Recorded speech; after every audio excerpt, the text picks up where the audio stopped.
Good evening, everybody, and welcome to another edition of No Limits. My name is Scott Morgan, Rock Motor City Madmouth, along with Candy Evelyn. Good evening, Candy. How are you tonight? I'm good. How are you, Mr. Scott?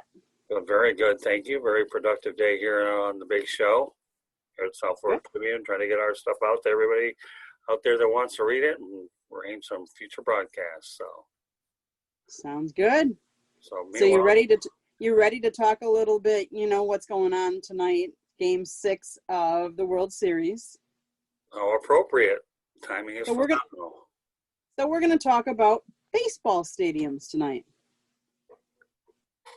So let's start with some facts about different stadiums. Okay. Smallest stadium in the current MLB format would be Tropicana Field. Do you know who plays in Tropicana Field? Well, the Tampa Bay Rays. Once upon a time, the Tampa Bay Devil Rays before they rebranded themselves. And the seating capacity right now in their stadium is 25,000. Obviously, these are before COVID numbers because obviously the seating capacity, they weren't letting as many people in on any of these. So, but I just wanted total seating capacity for the stadiums. And let's go to the other end of the spectrum. The largest holds 56,000 as capacity, and that would be Dodgers Stadium. And who plays there? Los Angeles Dodgers. So the two teams that happen to be in the World Series, the largest and the smallest capacity stadiums. Yeah, I can hardly justify the payrolls, David and Goliath, too, but the Rays, 25,000, they ended up reducing it, knowing full well that they did it because their stadiums were so godly on empty when they were contending that they couldn't even sell out postseason games. So, and they were putting tarps on there just to reduce capacity. But that's really based on the market size and the payroll and so forth. I think there's a lot more to that situation than meets the eye. I would agree. And they're one of the ones that are contemplating, or should I say, maybe bickering over a new stadium and where to put it, who's going to pay for it, all that good stuff. Well, the logical choice being a former Tampa resident and graduating University of South Florida, they need to put it on the Hillsborough side. Let me give you a little history behind that situation. There was a time when Hillsborough wanted it right near Tampa Stadium. They were going to build it right over there, but St. Petersburg went out and built the stadium anyways, and then made such a big deal. Tampa said, you know what, if you really want it that bad, you can keep it, and they didn't bother building. So a little bit of a history. I thought it was a waste of money that they built the team before they actually had the stadium, and they were courting the San Francisco Giants and the Chicago White Sox, but none of that came to fruition. Interesting. So there is 5 stadiums in the Major League that actually they play on artificial turf, not grass. Can you name a couple? Sure. Sky Dome is one of them. I don't know what they call it, Rogers Center, but it was a Sky Dome. In my eyes, I've always been considered a Sky Dome. And of course, one. Tampa Bay has got to be one of them. Exactly, yes. There's another one down here in Florida. That plays here on turf? That plays on artificial turf down here in Florida. The Marlins Park? Yes. Then we jump over to Texas and Globe Life Field. And last but not the least, out in Arizona. Chase Field. Exactly. Everybody else plays on grass. Yeah, formerly known as Bank One Ballpark when I was there watching the Tigers take on the Arizona Diamondbacks in a memorable 3-game series that occurred over on Father's Day, and I got to spend time with my uncle, Ernie Hartwell. So Nice. Okay, so let's go to roof type. So there is one field that the roof is fixed. Do you know which one that is? Yeah, fixed has got to be Tropicana Field. Correct. That's where the Rays play. So it looks like a big, what would you say, like a big balloon? I don't know what to call that. I don't know either. But it's fixed. It's a big dome. It looks like a circus and a big top, if you ask me. But that cantilever roof or whatever it is, that the canvas and the a way it's set up. It's an interesting design. Let me give you a little trivia behind that stadium. Once upon a time, that stadium actually housed the Tampa Bay Lightning, and they used to put 30,000 people in that stadium, and I saw a Lightning game over there. I can't imagine seeing that. Yeah, I did go there, and then they moved. Of course, the Lightning moved downtown where they're at now. But the Lightning did play there. The Lightning played at a few different facilities. They played at the old Tampa Fairgrounds for like 10,000, and they darted over to St. Petersburg until they landed their downtown stadium. So, a little bit of history there. Interesting. So there's 7 fields or 7 stadiums in the Major League Baseball that have a retractable roof. So that would be all the ones, ironically, that have the artificial. So it'd be the Chase Field, it would be Marlins Park, it would be Miller Park, it would be Rogers Center. The newer one, or the other ones, would be T-Mobile Park in Seattle, Minute Maid Park in Houston, and Globe Life Field were the Texas Rangers. Well, Seattle makes a lot of sense. All they do is get rain there anyways. Miami obviously had to do that because they get rain. You ever go to a game at Joe Robbie Stadium and find yourself knowing that it's a struggle to get a game in? You can't plan just like you guys couldn't do in Miller Park. Whether you're going to have bad weather or cold, I think the retractable way is the way to go. Certainly more expensive, but if you can get the best of both worlds inside and outside, you certainly do it if you can swing it. I agree. I know the Milwaukee Brewers play at Miller Park, which is now American Family Fields. It's gonna be hard to get used to that name. Well, I never will, but that's okay.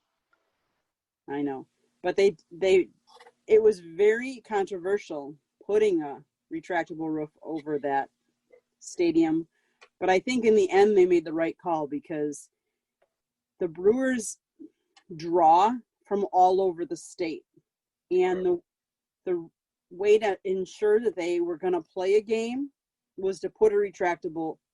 So they have busloads of people that come from different parts of the state. And I hate to say that they call it Wrigley North. So even Cubs fans, they're guaranteed the game. They know it won't be washed out or anything like that. So they can plan accordingly. So they do draw pretty good attendance, which helps. Yeah, the Metrodome used to be fully closed to until they decided to rip it down. The Vikings play there, and they went over to Target Field is what they did, an outdoor ballpark. But we both from what have had a chance to see both baseball and football there, and great location, horrible stadium. They just built it on pennies, and they got what they. But it lasted for a long time until ultimately the roof gave way, and it was time to update it big time. And the Vikings did well upgrading it to what they did. Of course, the Twins didn't make out so badly either, right down the road from Target Arena or Stadium. Mm-hmm. So, speaking of the Metrodome going by the wayside and they building a new stadium, can you tell me who has the oldest, or what are the 2 oldest stadiums or ballparks in the major leagues? Well, you got Wrigley Field and Fenway Park for sure. Dodger Stadium probably ranks 3rd. Correct. So Fenway Park opened in 1912. Wrigley Field opened in 1914. Dodger Stadium is the next oldest, and it was opened in 1962. Right, and prior to that, Dodgers played over the LA Coliseum. I made one trip to Dodger Stadium for the 1984 Olympics when the United States took on Korea, and it was pretty neat. I really enjoyed going to Dodger Stadium. I look forward to going back there again. Of course, now we have ties to the LA area, at least the Tribune and myself, through Southern California, so that's certainly another item I'd like to ultimately go back to, seeing a Dodgers game for sure. Dodgers have been very hospitable to us. That's good. So now let's go to the other end of the spectrum. What's the 2 newest parks? Do you know? I'm sure you can guess the newest park. Yeah, obviously the one in Texas has got to be the newest one. Mm-hmm. The one before that we've actually been to, or we haven't been to, but it's in Atlanta. Right. Okay. Yeah. Trust Field. I think they call it Truist Field now. Truist Field, yeah. Right, Yeah, because SunTrust and BB&T merged, so right, now it's called Truist. right. I went to the old Atlanta Fulton County Stadium many years ago. I never made it out to Turner Field, but what they did is they redeveloped Turner Field into a football stadium for Georgia State University. So I'm glad anytime you can go ahead and build a stadium inside of 30 years old, you're able to redevelop it instead of tearing it down. It's a waste of money. In fact, they did the same thing in Texas with a prior ballpark, I think Globe Life Park. They turned it into a football stadium, which, by the way, happens to be across from Jerry's place, but they can do anything they want. An XFL team was supposed to go in there. Well, maybe when the XFL does revive, they will, but the idea is good. You know, Jerry's place will house the big stuff, and then Texas has such big high school football that they could use another football field in a football-rich high school state such as Texas. Mm-hmm. I agree. So obviously the let's go to the cost of the parks to build them. So obviously the ones that are the oldest, they're not going to cost the most because let's face it, they were built how many years ago? So Wrigley Field was actually built for $250,000. Fenway Park was built $650,000. And now we take it to the other end of the spectrum. Globe Life, which was just built, just opened this year, $1.2 billion, but it actually isn't the one that cost the most. Yankee Stadium cost $1.6 billion, and it was opened in 2009. Well, that doesn't surprise me. The Yankees don't do anything in a small way; they do it in a big way.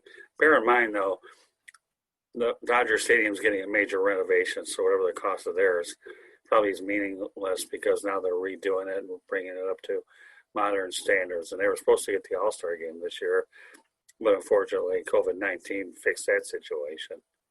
I think COVID-19 fixed a lot of this situation. No kidding, yeah, no, but that's where they're supposed to get it, but they'll get it soon enough.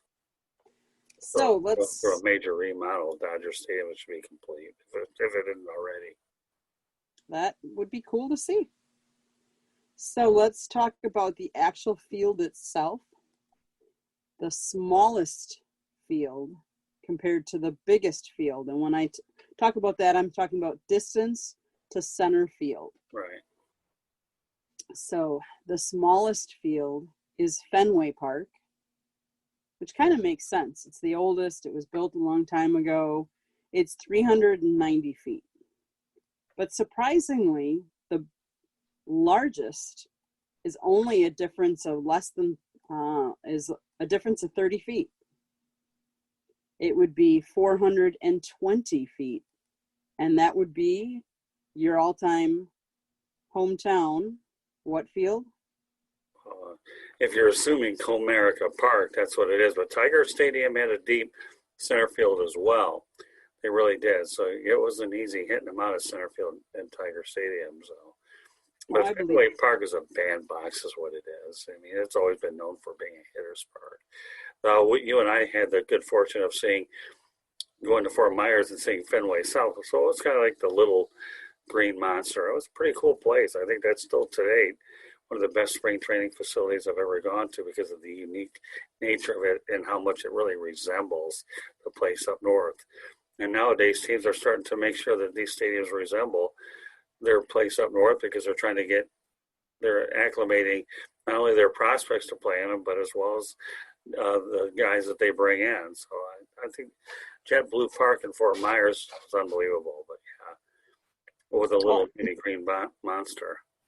And considering we've been to all of the spring training parks in Arizona, and now we've been to a good handful of them here in Florida. Not all of them yet.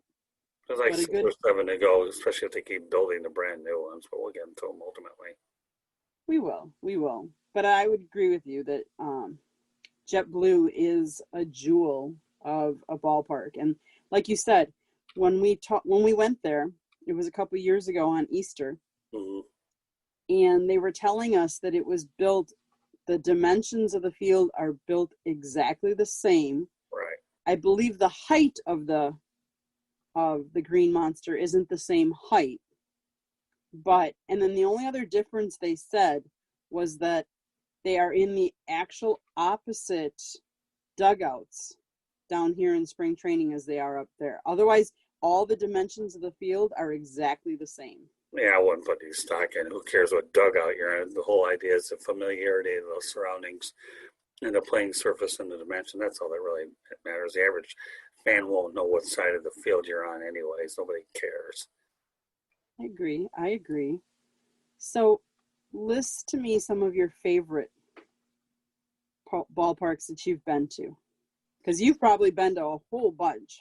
Yeah, but I've been to a lot of multi-purpose stadiums, but there's no question Tiger Stadium is one that I treasure. I'll tell you an interesting one I went to many years ago was Memorial Stadium in Baltimore. But I went there for a baseball game, but then Candlestick Park, I went there for football. It was interesting the way the wind whips around. But how can I not say Tiger Stadium, Comiskey Park? I enjoyed the old Comiskey Park. It was really neat, really windy. I ended up taking a jacket in there. I thought, I don't need one, but I took one anyways, and boy, did I ever need it. Wrigley Field's iconic. Dodger Stadium, even though I went there for the Olympics, was great. Enjoyed that one. So Riverfront Stadium wasn't bad either. Mm-hmm. One of the older, I'll never forget the time I went to Cleveland Municipal Stadium. I saw the Toronto Blue Jays take on the Cleveland Indians, and Dave Stieb had a perfect game to take it away from him because a ball hit a rock and went right over the second baseman's head. That was the closest thing I saw to a perfect game. And then I actually saw a game at the old Exhibition Stadium, and then ended up going to the new place. So, I've been to quite a few of them. But Yankee Stadium, how do you not love the old Yankee Stadium? Well, I mean, the remodeled version they had, the Yankee Stadium was done in parts. It was redone in the 70s from its original capacity back in the day when Ruth built it. And then, of course, it was subsequently torn down. So, but to be able to see a game at the site of the original stadium, to me, how do you not love that? I mean, Yankee fans are unquestionably some of the best on the planet, and it shows. There's a lot of memories on that very field. So, but yeah, I'll go Tiger Stadium all day long. Number one, I have to. I think everybody would, for nostalgia reasons, would go with the ballpark that they grew up knowing and probably going to the most. I mean, yes, I've been to Wrigley. Wrigley is great. I've toured Coors Field. I've never seen a game there. I was also at Synergy Field. I've been to Synergy Field. Is that Cincinnati? That is Cincinnati, That was Riverfront Stadium. They just renamed it. Same place, but on the river, right? Yes, it was. Okay. Marlins Park actually is not a bad park. It's just in the wrong location. Oh, yeah. Well, there's a little story behind that, too. I think they wanted to bring it north, but nobody would give them the land. So Jeffrey Loria did the only thing he could do, fleece the city of Miami and take it down to that area. I mean, so I think the Marlins would certainly be better served at the ballpark. It was a little bit north, so you got the accessible to Palm Beach, Broward, and Dade County. They took the best deal that they could take, which I completely understand, for a very historical site by the Orange Bowl, but they took the deal they could get. It wasn't the best location on the planet long term, but that's what they had to do. I understand. I mean, let's face it, Miller Park is near and dear to my heart. I got married inside that ballpark. I did like County Stadium. It wasn't the best ballpark, but it's a ballpark I knew growing up. Right. So it has memories that'll go way back with me. And I know it's not, by any stretch of the imagination, a pretty park. Right. It was your basic ballpark, but like I said, it's the one I grew up with, so it's the one I know the most. Makes sense.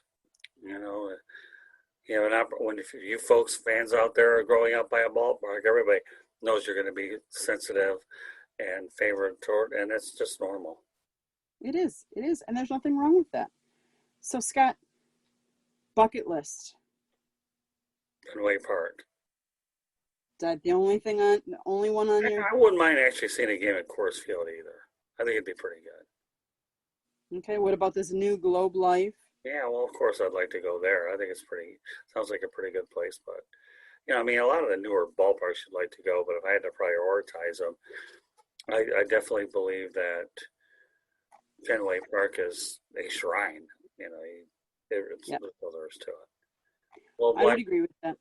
is not Globe Life is not on the endangered list since it's brand new. That's true. Minute Maid Park to me I've driven by it but never been in it. But Coors Field would be neat. I know that the altitude's pretty high out there, and I'd like to be able to. Oh yeah. And I hear the stadium in San Diego is beautiful, Petco Park, right by the water. But I actually saw football games over at Jack Murphy Stadium, which was yet again a multi-purpose stadium. When you talk about stadiums nowadays, they have them specifically built for teams. But I remember going to the old Oakland Coliseum and saw the Lions and the Raiders play out there, so you could see the Lions for football and baseball there as well. So you had the dirt on top of the grass. I agree.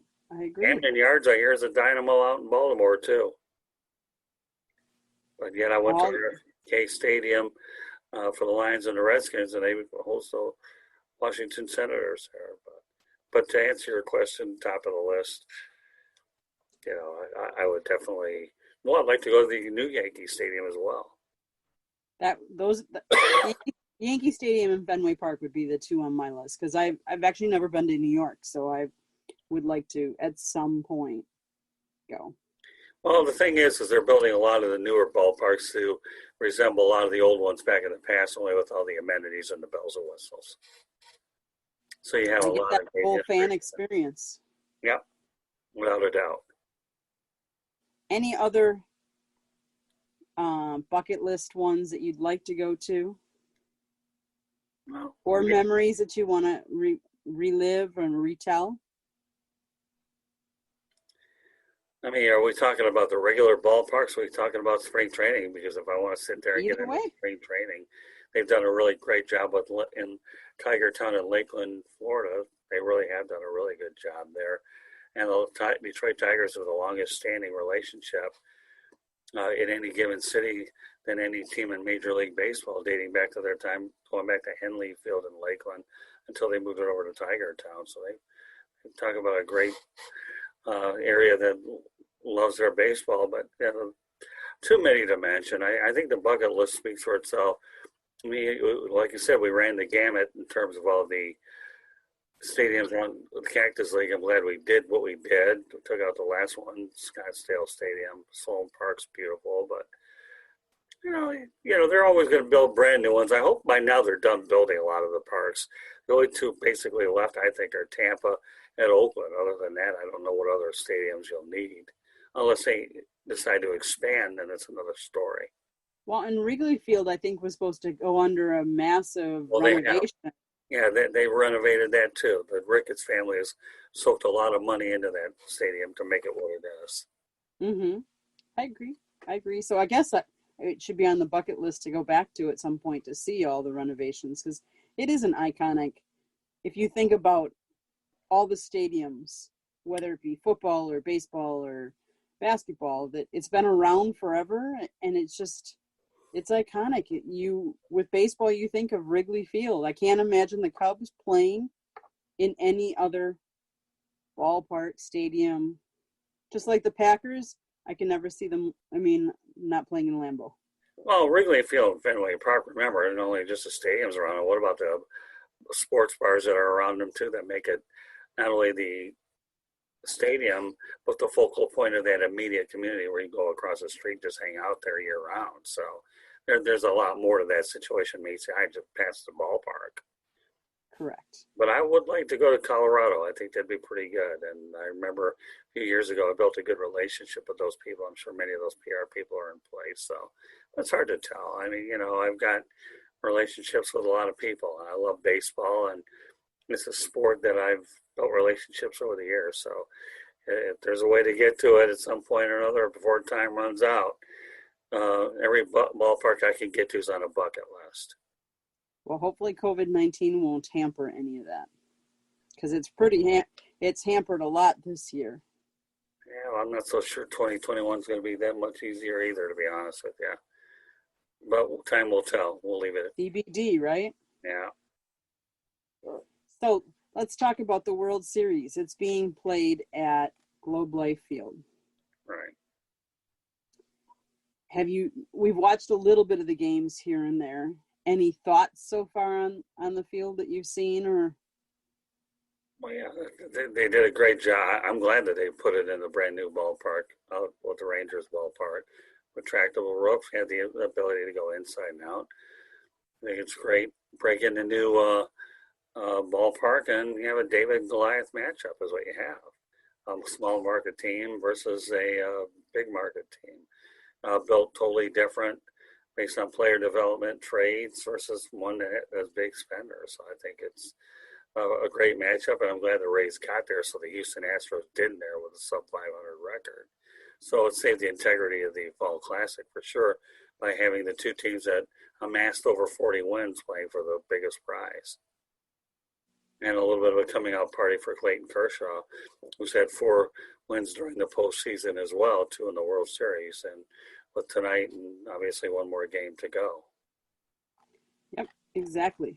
So I was reading on ESPN, there is a interview where they talk about 3 of the reporters that are actually covering the Fall Classic from Globe Life Field. And they were talking that it's modern, it's bigger, it's more comfortable, but yet it's less charming because it doesn't have the same flair that the old stadium did. One of them said, it's fine, retractable roofs are never not cool. The knowledge that the hot summer months fans won't bake in the sun is a clear upgrade, but aesthetically there's nothing particularly inspiring about it. Well, you know what, though? I'll tell you this. Texas has had problems in the past with the heat. When they had the original ballpark in Arlington, that was brutal. Pitchers would wear out. And, of course, the heat in Texas is just scorching. And players did not want to go there. They built another stadium. It was an improvement, but as it turns out, the heat was still going to be an issue, and they had no choice but to do what they ended up doing. You know, sometimes it's not how aesthetically the ballpark is. You're still going to have enough amenities inside between, you know, all, whether it's larger concession space, the restrooms being what they are, souvenirs. The whole idea when you go to a ballpark is these days the food's always going to be beyond ballpark franks. So they're going to make first class food. So, but you go there to watch a game. Right. That's what you do. It's the quality of the players on the field. And you have luxury suites too, so that they can rack in the revenues that they need to be able to afford these larger contracts. So it's not about winning a beauty contest. It's making sure that you have a ballpark suited to stand the next test of time where you go 50 to 100 years, because, you know, you just can't keep building ballparks every 50 to 100 years. So you have to put all your thought, your mind, and your resources into making these stadiums to last a long, long time. I would hope that these things could go 75 to 100 years. Of course, we'll never be alive when it happens anyways. I agree. So I have a question for you. So Sure. A lot of these ballparks or stadiums are massive, big stadiums. And then in order for some of the fans to see, they put up these big, huge video boards or video screens. Do you think you lose some of the feeling of being at a live event if your best view is viewing it on the TV screen, as opposed to, you know, you're far up, way up, can't see the field real well, so you're watching the things on video screen? At that point, is it better to be at home or better to be in the... Basically a matter of preference. I mean, you want to talk about the fact that, you know, you've got netting all the way around the ballparks nowadays you can't see, but they're doing that to protect you. So it just depends. The only thing that'll prevent you from going to the ballpark is whether you can afford it. I should point out, too, that in Pittsburgh and San Francisco, they have ballparks that are adjacent to the water where balls bounce into the pond, and then people are out there flagging them down. So, you know, so I think that those are interesting. Every ballpark is trying to outdo each other in their own particular way, whether they're I mean, do you put an asterisk by every home run hit because they're a hitter's ball? No, of course you don't.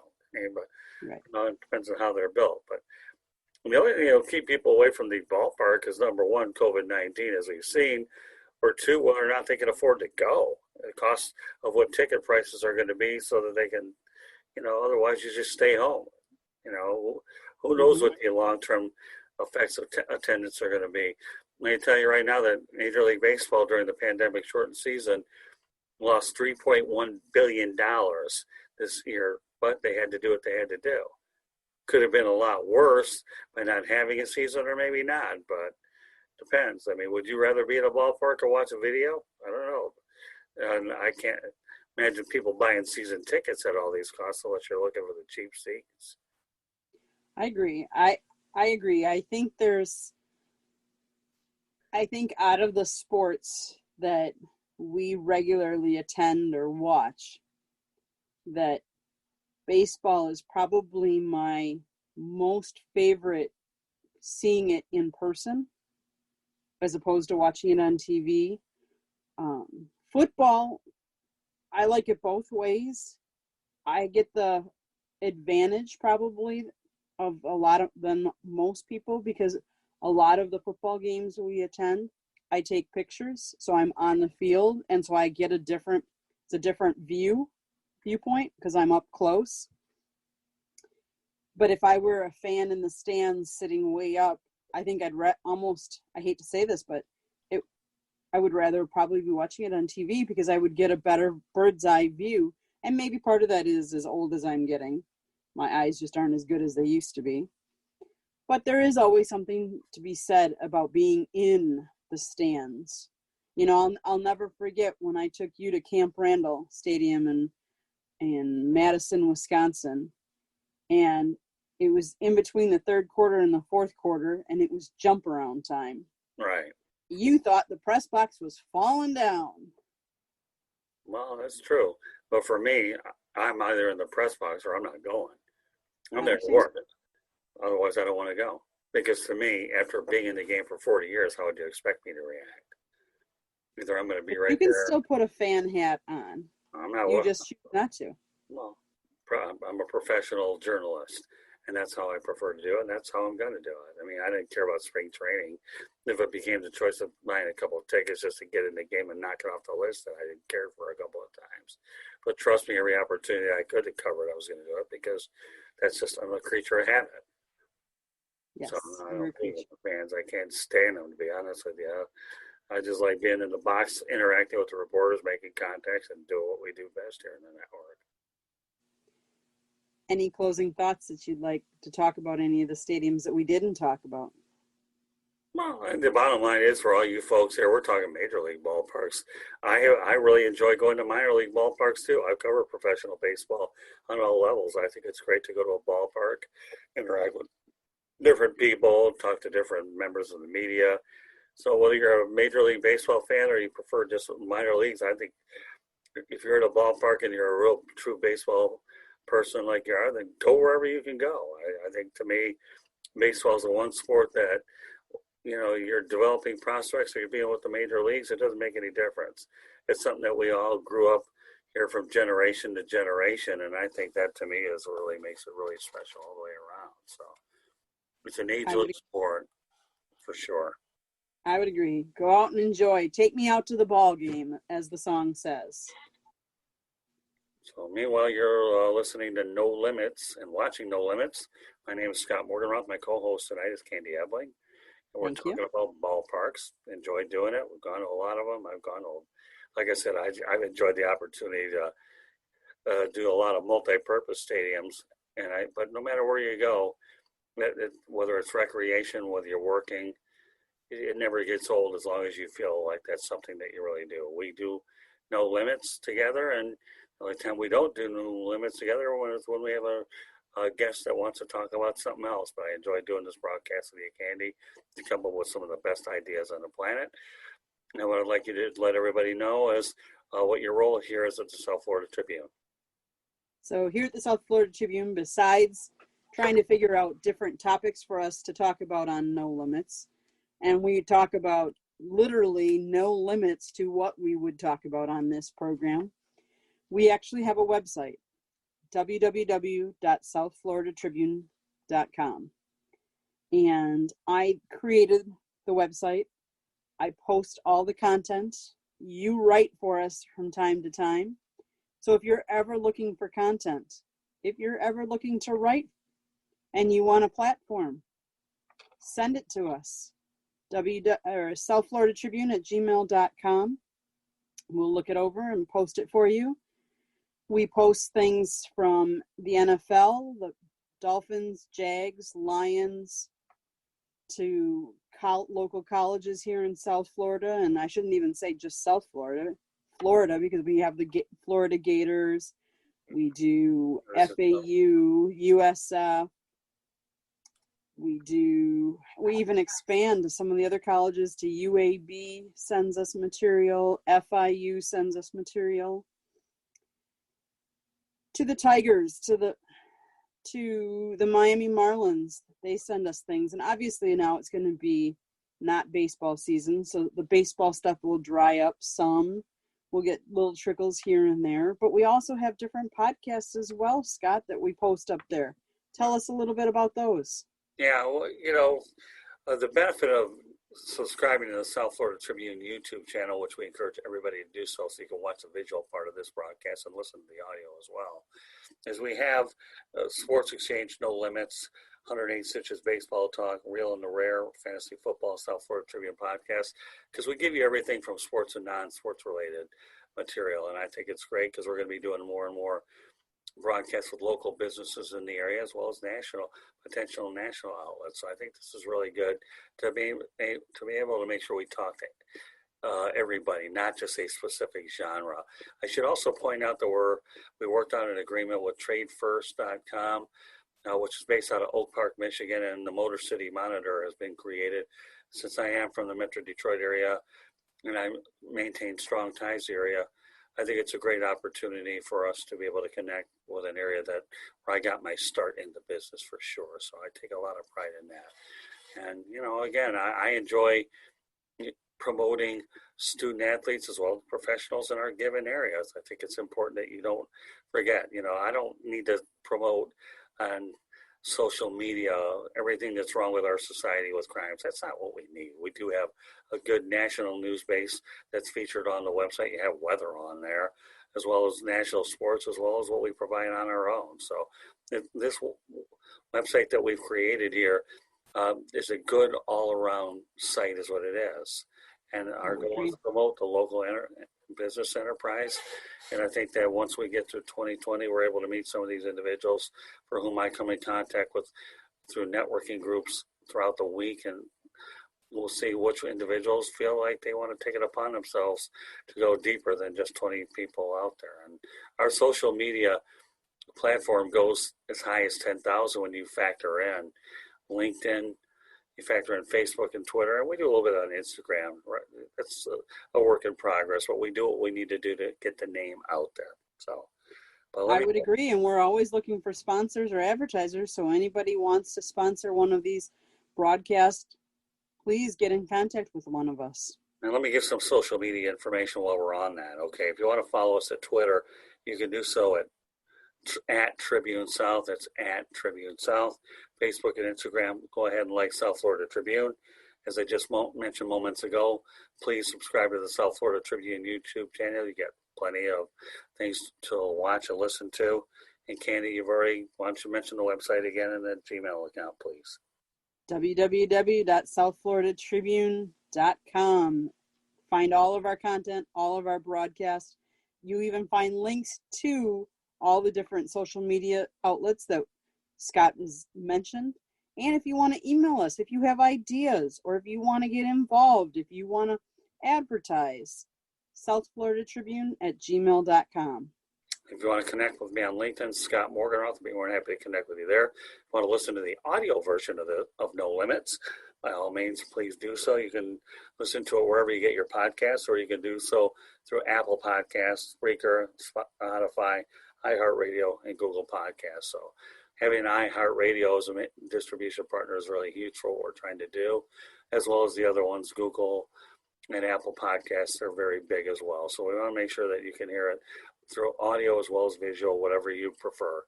And we enjoy bringing this broadcast. We've had the alarm systems on here. We're going to be doing a broadcast actually next Tuesday on No Limits about Medicare open enrollment. So I'm looking forward to bringing that to you on Election Day as well. For those of you who haven't voted early, vote early, or and at least vote, because this is a very, very important election, and it's one that I think is going to be the most important election of all time, considering the candidates out there. And if you want to initiate change, you need to be proactive about it. So, Candy, why don't you go out there and give everybody the COVID message, please?